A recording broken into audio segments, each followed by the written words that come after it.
And speaking of which, the Democratic leadership just gave Donald Trump a $738 billion defense bill, which includes his Space Force. Do you remember Space Force?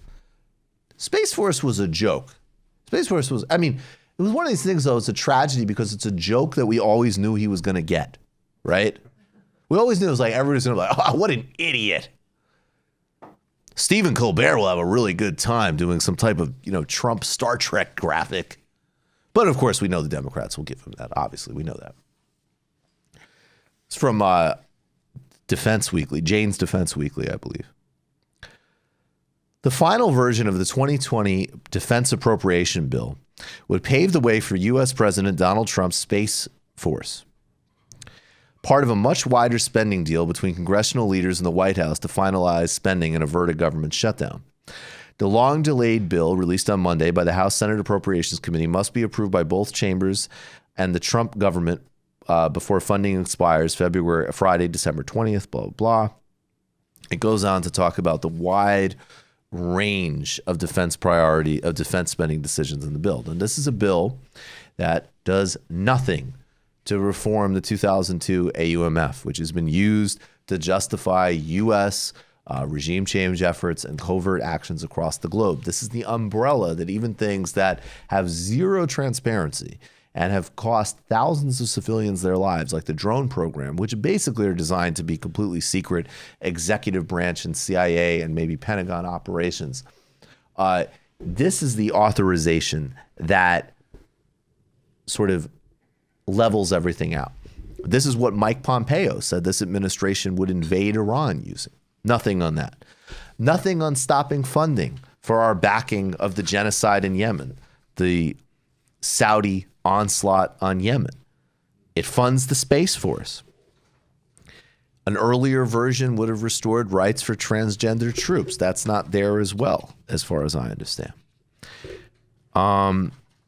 It also does nothing on controlling nukes, but it does give upgrades for them. Now, this is actually a really good clip of Bernie Sanders talking about what's in this defense budget. I am very proud that I am the only candidate in the Democratic primary to have voted against all of Trump's defense budgets. There is something a little bit wrong when we are now spending more money on the military than the next 10 nations combined. And at a time when we have some 500,000 men and women sleeping out on the streets or in emergency shelters, we're now spending close to $750 billion a year on the military. We need a strong defense to protect America, not to make the military-industrial complex huge profits.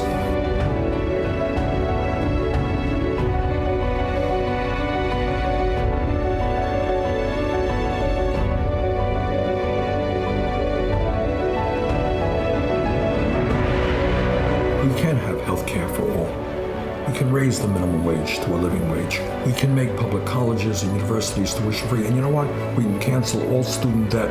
We can do that when the American people come together in the fight for justice. And that's the fight that I look forward to leading.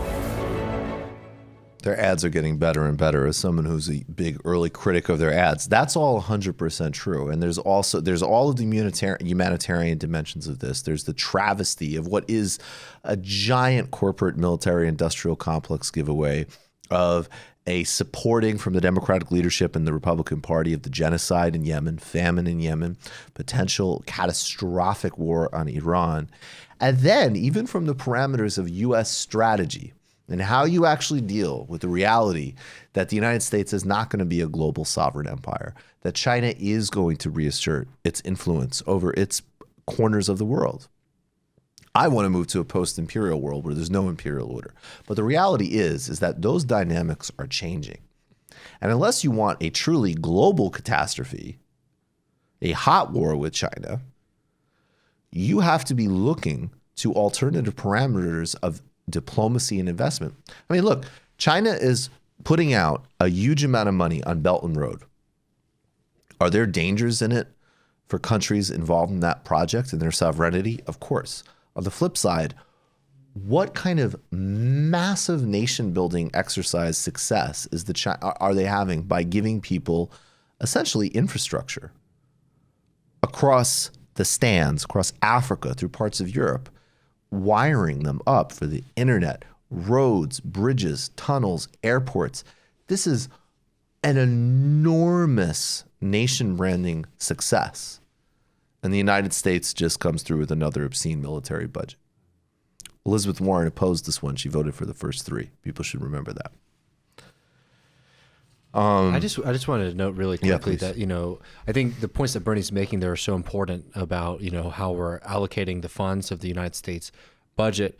But one thing that's really important about Bernie Sanders and the way that he deals with this question is he makes the point that, yes, we absolutely should not be spending this much money on military, and also wants to cut back our interventions abroad. What, as American leftists, like one of the most important things we can do is try to dismantle the American empire, right? Absolutely, one of the most important things we can do. But two, Bernie Sanders also recognizes that as a country, we do need to take care of veterans. And he's also centered that. He's made that a very important part of his platform. And that's something that is morally right and is also very strategic because people recognize the injustice of that. And I just wanted to, you know, shout him out for that because it's been very smart the way that he's played this. Oh, 100%. You just watched a Michael Brooks show video. Subscribe to get them all. Why wouldn't you? Don't be foolish. Click subscribe below and become a patron as well. Patreon.com/TMBS. Thanks, everybody.